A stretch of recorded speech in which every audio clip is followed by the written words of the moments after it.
And same thing with men. Men can set the sexual market. There's a certain type of men, the minority of men can set a sexual market or relationship market as well too. But I think what gets lost in this conversation is that we conflate out the eyes of the top guy and the eyes of the top woman when most women aren't beautiful. Most men ain't gonna get a money to most women. And he might use it as leverage for a beautiful woman, but most men ain't gonna Right. use their money as leverage for the average woman. So we get lost in the sauce where women will talk about men being assholes or a certain type of man, but they're conflating that with the minority of men, where most men would sniff your feet, see heaven of your feet. They do anything for you. And a lot of men would be suckers for women. It's in our nature. With the minority of men who don't have to do that because they have an abundance of women, they don't have to compromise at all. And that's why women call them assholes, because they show the woman exactly what they want to see. And the women get mad Hmm. because they still want those men. Where a man can give you the whole world, most men can give you the whole world, and it's not good enough.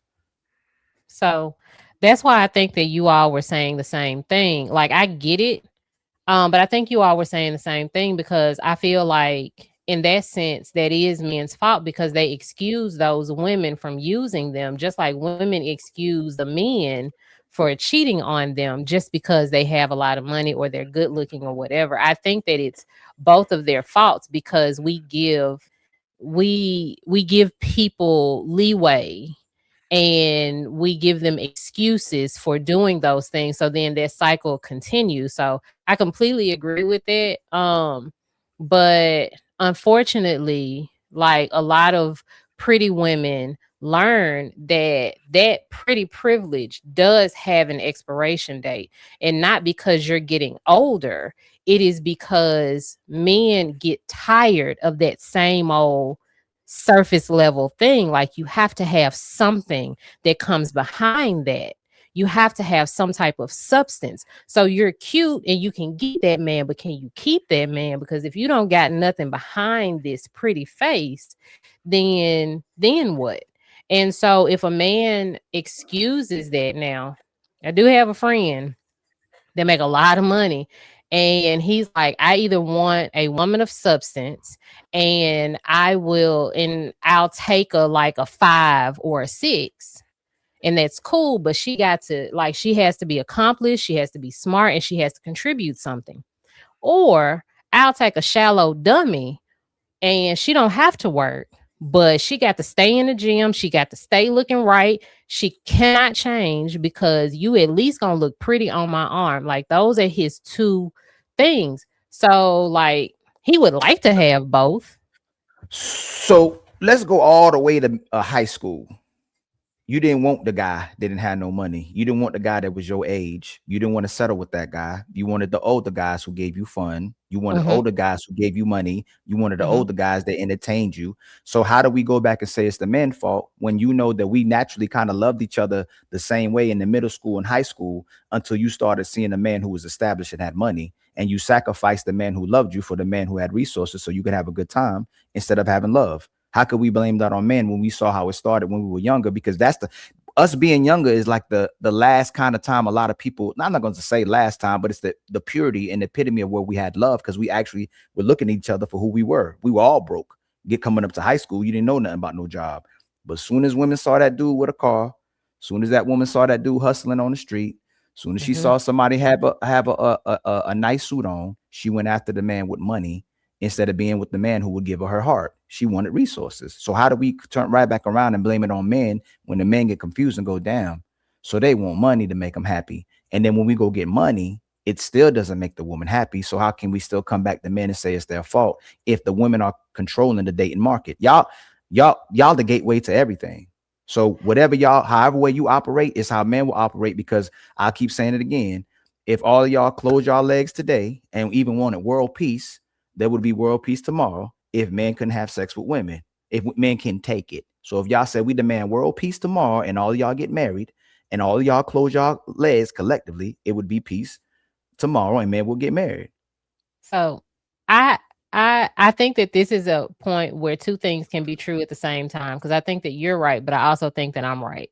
So like you're not wrong. Like me and Sweeney had this conversation the other day about, high school girls, once you turn like 16, 17, you looking at dudes that's not in school because you want the dude with the car. You want the dude, especially back in the 90s.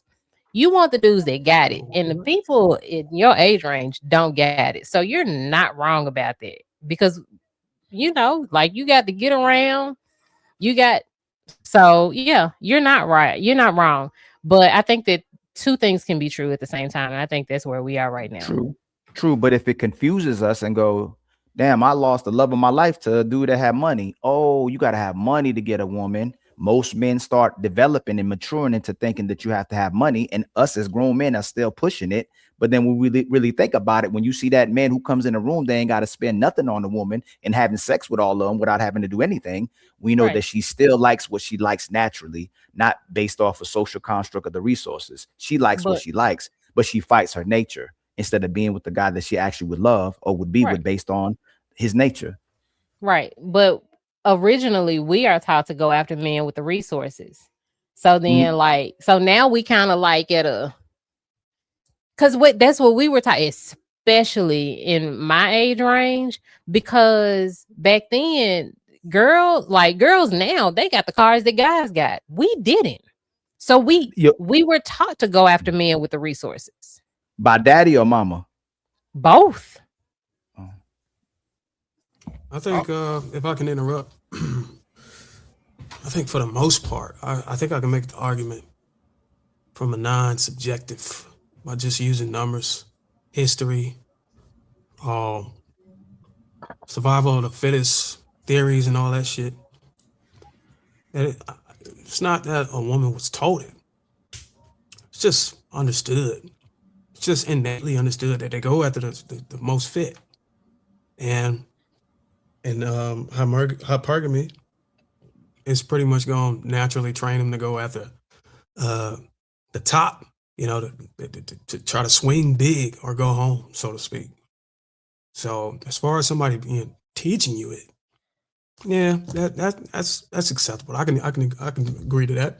But I think most women just innately just have it inside of them to go after a man who has an abundance of resources and is sending those signals that he's socially, economically stable enough to be able to provide a particular lifestyle that appeals to her.